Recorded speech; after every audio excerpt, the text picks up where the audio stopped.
Alors, comment réussir en trading lorsqu'on est salarié? C'est de ça qu'on va parler aujourd'hui. La question m'a été posée par un jeune qui est salarié, donc qui m'a demandé qui n'arrive pas à jumeler l'activité du trading avec son emploi du temps. Donc, je vais répondre à ça. Alors, il faut noter que moi, j'ai jamais été salarié dans ma vie. Enfin là, c'est arrivé comme ça, j'ai jamais été salarié dans ma vie. Donc, comment réussir en trading lorsqu'on est salarié? Alors, si tu es salarié, déjà, il faut analyser ta journée. Il faut analyser ta journée et la découper en plusieurs parties. Déjà, tu as ton temps de trajet, tu as ton temps de trajet, tu as ton temps de travail, tu as ton temps de pause. D'accord, tu as ton temps de trajet, tu as ton temps de travail, tu as ton temps de pause. Ok? Et comment tu peux faire? En fait, dans le week-end, par exemple, tu peux consulter le calendrier économique. Tu peux consulter le calendrier économique pour répertorier les informations, les grosses informations, les informations hyper importantes sur le marché. Ensuite, chaque jour, tu peux décider de trader à l'ouverture des sessions de Londres et de New York. Soit disant en passant que New York dépend fortement de Londres et Londres dépend fortement de la session asiatique, donc de Tokyo. Donc Londres ouvre à 8h et New York à 13h.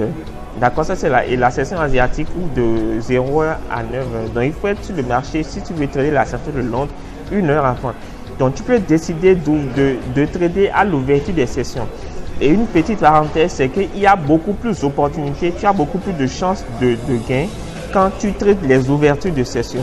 Donc, dans ce cas, tu te positionnes 1h avant. OK?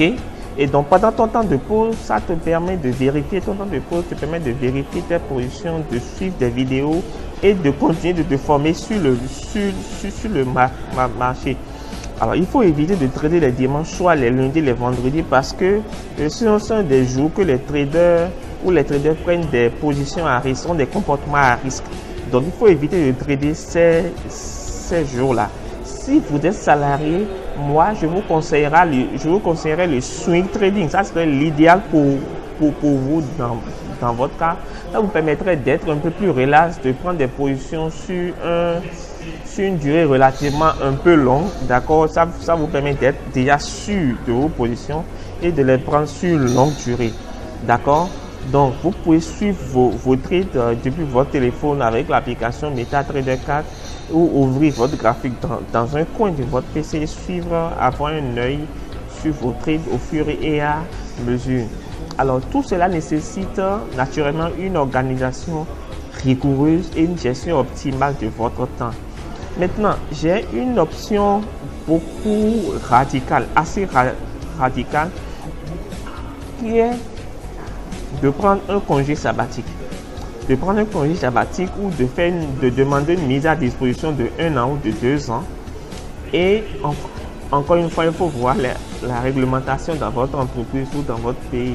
Donc, de prendre un congé sabbatique de 1 an, d'accord, ou une mise à disposition de 1 an, et de vous consacrer à temps plein, totalement sur votre trading, d'avancer, de vous améliorer dans votre liberté financière et après de revenir à votre emploi. Donc, c'est en fait à vous de voir.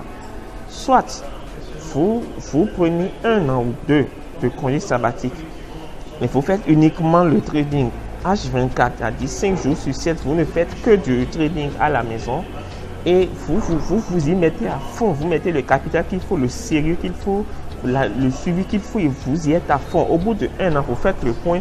Si ça vous convient, vous continuez dedans, vous démissionnez, vous continuez. Si ça ne vous convient pas trop, vous pouvez maintenant alterner avec le boulot. Troisième option qui est un peu moins radicale, c'est de demander à votre employeur soit de travailler depuis la maison, d'accord, donc en télétravail, ou soit de travailler à temps partiel, donc en demi-journée ou bien 2 jours par semaine, sur 2 jours sur 5.